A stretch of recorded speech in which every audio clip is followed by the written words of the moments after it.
সবাই হাসতে চায়, সবাই একটু হাসি খুশি জীবন পার করতে চায়, চায় না? সবাই সবাই হাসি খুশি জীবন পার করতে চায়, এটা বাস্তব, এটা সত্য।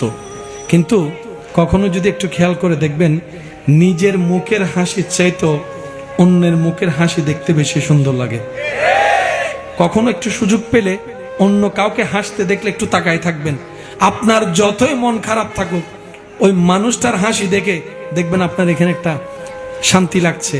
আর যদি ওই হাসির কারণ, ওই সুখের কারণ, ওই ভালো থাকার কারণ যদি আপনি নিজে হন, দেখবেন আপনার অন্তরটা শান্তিতে ভরপুর হয়ে যাবে। যদি হাসতে চান, অন্যের মুখে হাসি ফোটানোর চেষ্টা করতে হবে। যদি নিজে ভালো থাকতে চান, অন্যকে ভালো রাখার চেষ্টা করতে হবে। মনে রাখবেন, অন্যকে খারাপ রেখে, কষ্টতে রেখে যে ভালো থাকা হয়, এটা আসলে ভিতর থেকে ভালো থাকা হয় না। কারণ রব যখন নারাজ হয়, শান্তির গড় অশান্তির হয়ে যায়। আর রব যখন খুশি হয়, বাঙ্গা গড় শান্তির গড় হয়ে যায়। সুবহান।